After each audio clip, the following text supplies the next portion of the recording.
नमस्कार मित्रांनो.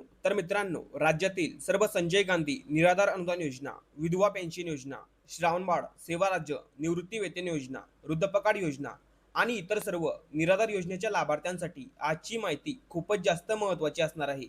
कारण मित्रांनो, या सर्व लाभार्थ्यांच्या खात्यामध्ये मे महिन्याच्या हप्त्याचं वितरण कालपासूनच सुरू झालेलं आहे आणि अनेक लाभार्थ्यांच्या खात्यामध्ये मे महिन्याचं अनुदान जमा सुद्धा झालेलं आहे. पण अजूनही अनेक लाभार्थी असे आहेत ज्यांच्या खात्यामध्ये पैसे आलेले नाहीत. त्यामुळे त्यांची चिंता वाढलेली आहे की नेमकं कोणत्या कारणामुळे आपल्याला हप्ता आला नाही किंवा आपण योजनेतून बाद तर झालो नाही ना.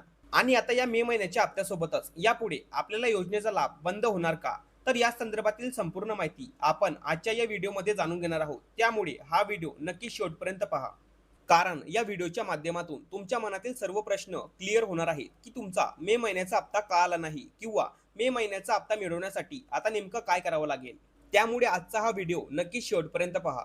तर मित्रांनो, अनेक लाभार्थ्यांच्या खात्यामध्ये मे महिन्याचा 1500 रुपयाचा हप्ता जमा होण्यास सुरुवात झालेली आहे. अनेकांच्या खात्यामध्ये मे महिन्याचा हप्ता जमा सुद्धा झालेला आहे. पण दुसरीकडे अजूनही हजारो लाभार्थी असे आहेत ज्यांच्या खात्यामध्ये मे महिन्याचा हप्ता जमा झालेला नाही. त्यामुळे अनेक लाभार्थी चिंतेमध्ये आहेत.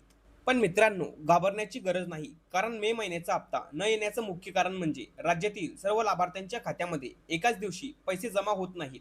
तर शासनाकडून जिल्हानिहाय आणि टप्प्याटप्प्याने निधी वितरित केला जातो. त्यामुळे काही जिल्ह्यामध्ये आधी पैसे जमा होतात तर काही ठिकाणी प्रोसेस नंतर सुरू होते. आणि मे महिन्याच्या हप्ते वितरणाची प्रोसेस पुढील 2 ते 3 दिवस सुरू राहणार आहे. त्यामुळे तुमच्या शेजारील व्यक्तीला पैसे आले असतील आणि तुम्हाला आले नसतील तर लगेचच घाबरून जाऊ नका.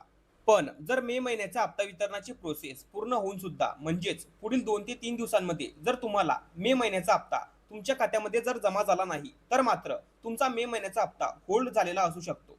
कारण शासनाच्या माध्यमातून वेळोवेळी लाभार्थ्यांची पडताळणी केली जाते. यामध्ये हयातीचा दाखला, उत्पन्नाचा दाखला किंवा इतर आवश्यक कागदपत्रांची तपासणी केली जाते. जर एखाद्या लाभार्थ्याची कागदपत्रे अपूर्ण असतील किंवा पडताळणी बाकी असेल तर त्या लाभार्थ्याचा हप्ता होल्ड केला जाऊ शकतो. त्यामुळे संबंधित तहसील कार्यालयामध्ये जाऊन तुमची कागदपत्रे पूर्ण आहेत की नाही ते एक वेळेस नक्कीच चेक करून घ्या. तर आता हळदीचा दाखला जमा करण्यासाठी तुम्हाला संबंधित तहसील कार्यालयामध्ये जाण्याची गरज नाहीये.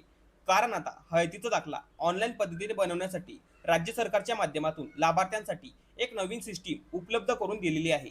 तर BSA ॲपद्वारे आता सर्व लाभार्थ्यांना ऑनलाईन पद्धतीने स्वतःच्या मोबाईलवरून हळदीचा दाखला बनवता येणार आहे. आणि जर तुम्हाला ऑनलाईन प्रोसेस समजत नसेल किंवा काही अडचण येत असेल तर तुम्ही कुठलेही आपले सरकार सेवा केंद्र, CSC सेंटर किंवा सेतू केंद्रावर फक्त 50 रुपये देऊन ऑनलाईन हयातीचा दाखला बनवू शकतात. त्यानंतर आता राहिला प्रश्न उत्पन्नाच्या दाखल्याचा. तर आता तुमच्या संबंधित तहसील कार्यालयामध्ये चौकशी करून घ्या. जर तुमच्या तहसील कार्यालयामध्ये उत्पन्नाचा दाखला जर मागितला असेल तर उत्पन्नाचा दाखला जमा करायचा आहे. त्यानंतरच तुमची पडताळणीची प्रोसेस पूर्ण होणार आहे. त्यासोबतच तुमचं DBT status, NPCI mapping status check करून घ्या. कारण अनेक वेळा छोट्याशा कारणांमुळे सुद्धा तुमचा हप्ता होल्ड केला जाऊ शकतो. त्यामुळे या सर्व गोष्टी चेक करणं अतिशय महत्त्वाचं आहे.